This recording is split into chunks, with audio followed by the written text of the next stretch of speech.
Now in the next part, which is the sizing part, the most important point you should pay attention to is the adaptive sizing. As you can see here, the adaptive sizing here, shown in this slide, is disabled, meaning that you have to enter the details of mesh generation all by yourself.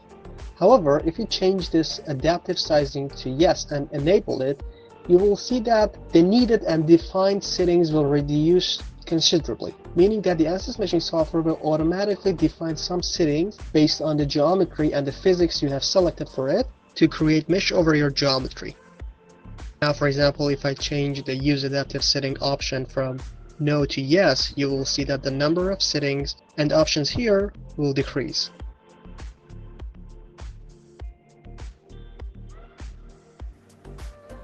We change the adaptive sizing back to its default, which is no, and then we are going to talk about each of the shown details and settings here one by one. After setting the adaptive sizing to no, you can see different settings from growth rate to capture proximity will appear. The growth rate, as its name says, is the rate at which the size of elements grow, and it can take values between 1 to 5. 1 meaning that there is no growth rate between the elements of the geometry, and 5 meaning the highest growth rate between the generated mesh cells.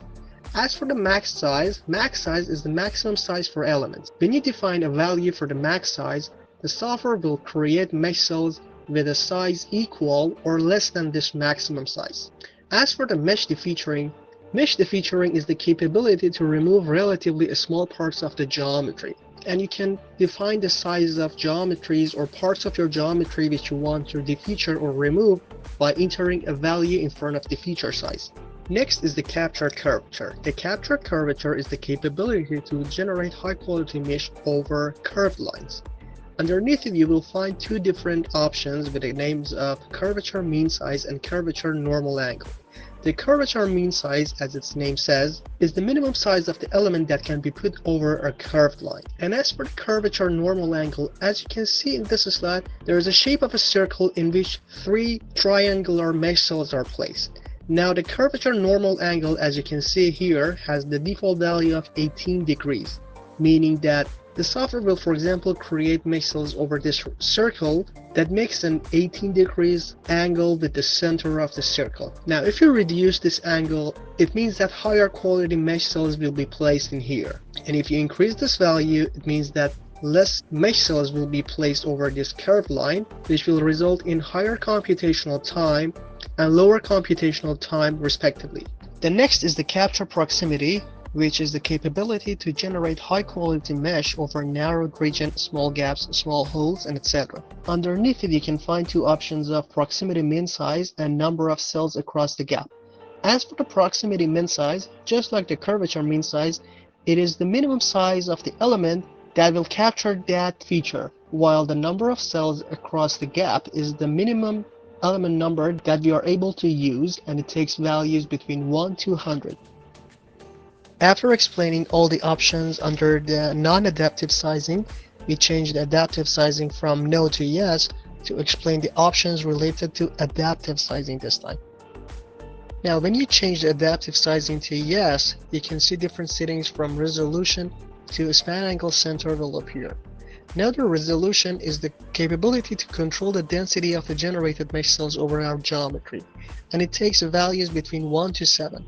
1 meaning the biggest mesh cell size or smallest number of mesh cells, while 7 means the smallest mesh cell sizes along with highest possible number of mesh cells. As for the mesh defeaturing, we have explained it in the previous slides about the transition is the same as the growth rate. And as for the span angle center, it is also same as the capture curvature. Here you can select between 3 options of coarse, medium, and fine, and you can easily see how they affect the number of mesh cells that can be placed over a curved line.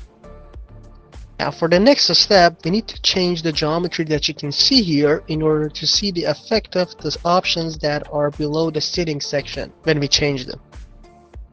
Therefore, we close the Ansys Meshing software, and then in the Workbench environment, we double-click on the Geometry module. In the Design Builder software, we simply click on create again, go over primitives, and then select cone this time.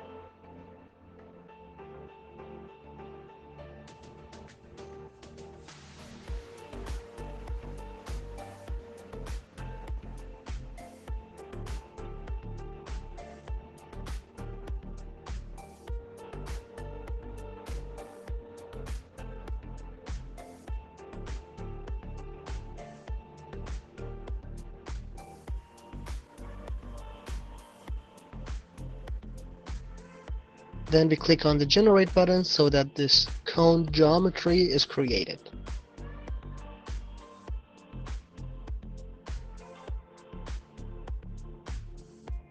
We also would like to create a hole under the cone section in order to see the effect of changes for capture proximity. To do that, we again click on create, go over primitives, and then select box.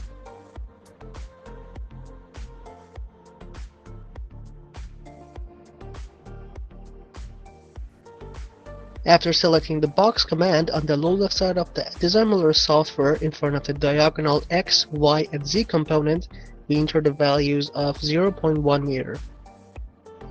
Also make sure that in front of the operation you've selected cut material so that a hole is generated inside our cone.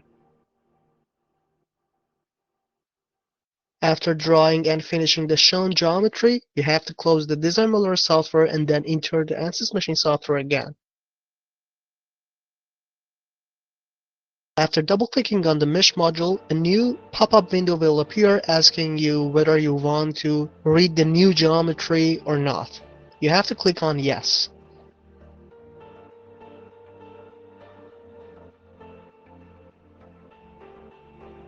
After entering the Ansys Meshing software, under the sizing section you can see we have enabled the adaptive sizing with its default options and settings. Without any changes, we click on Generate button here.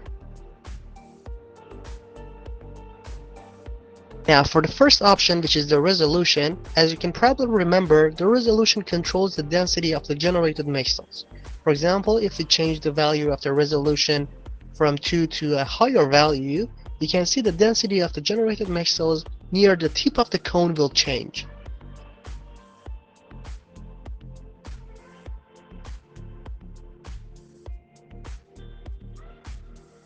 By changing the value of resolution from 2 to 4, you can see the size of mesh cells has become smaller, while the number of mesh cells near the tip of the cone has increased. We again change the value of resolution to its default value so that we can understand and see the effect of other options alone.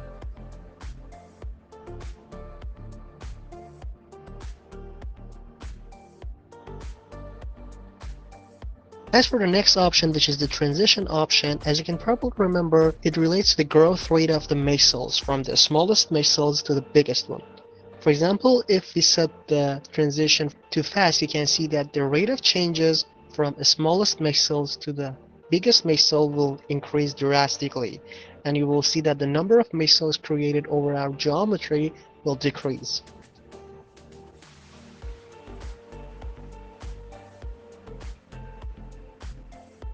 As you can easily see now, when we change the transition to fast, you can see the size of mesh cells increase and the number of mesh cells decrease as a result. We again change the transition to its default, which is the slope. The next option is the span angle center, which means that how good we are capturing the curvature and meshing them. For example, if we change it from fine to coarse, the software will decrease the number of mesh cells placed over the tip of the cone and its curvature wouldn't be meshed in proper way.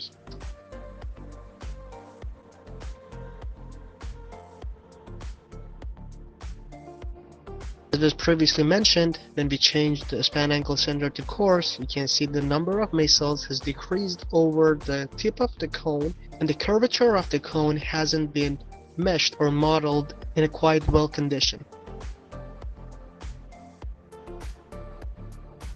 Now the options and settings for the adaptive sizing finishes here. Therefore, to talk about the options underneath the non-adaptive sizing, we change the adaptive sizing from yes to no. As you can see here, the first option is the growth rate. We change its value from the default value to 3 to see the changes and its effect over the meshing of our geometry.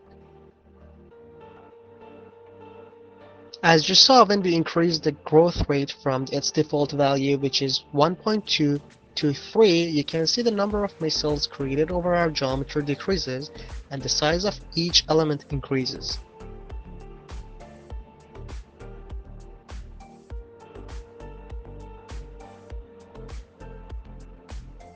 As for the maximum size, which has the default value of 0.3 meter, the max size, as you can probably remember, is the maximum allowable size for each element.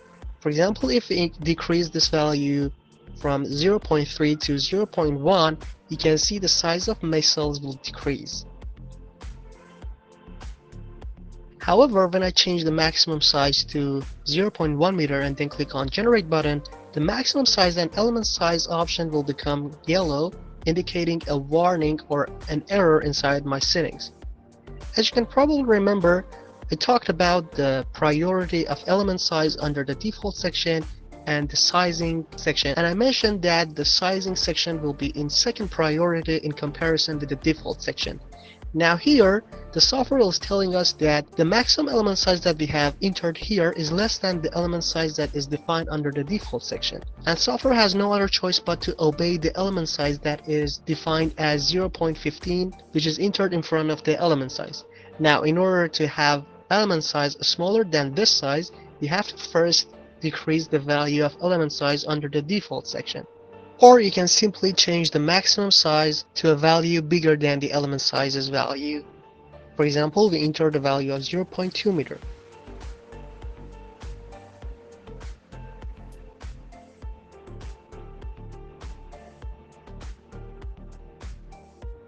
We then again enter the value of 0 for the maximum size so that it can turn back to its default. As for the mesh defeaturing, we disable it since we do not have any features that can be removed through mesh defeaturing option. The next option is the capture curvature option, which, as you can probably remember, indicates how good we are meshing a curved line. We enable this option and then enter the value for curvature mean size equal to 0.001 and then click on Generate button. As you can see, again, the number of mesh cells near the tip of the cone has increased to better mesh the curved section.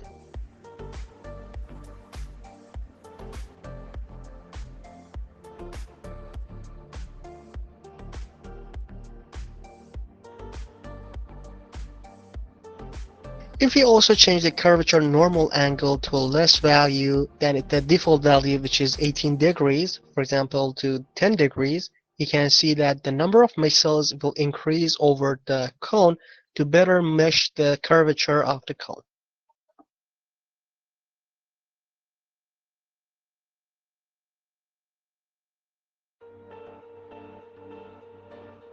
Just like the previous ones, we changed the curvature normal angle to 0 so that its default value would appear again.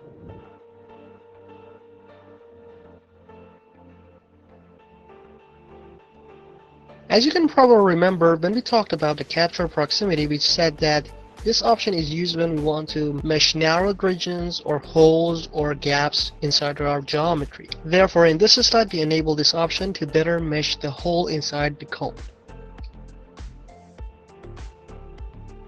We enable this option and we leave the values of proximity min size and number of cells across gap to its default values, and then we click on Generate button. Even with the default values for the capture proximity option, you can see that the quality of mesh cells near this hole has increased. However, we changed the values for proximity minimum size and number of cells across the gap separately to see their effect over the meshing of our geometry. Next, we change the number of cells across the gap to 5 and see that by increasing this value, the number of mesh cells created over this hole will increase.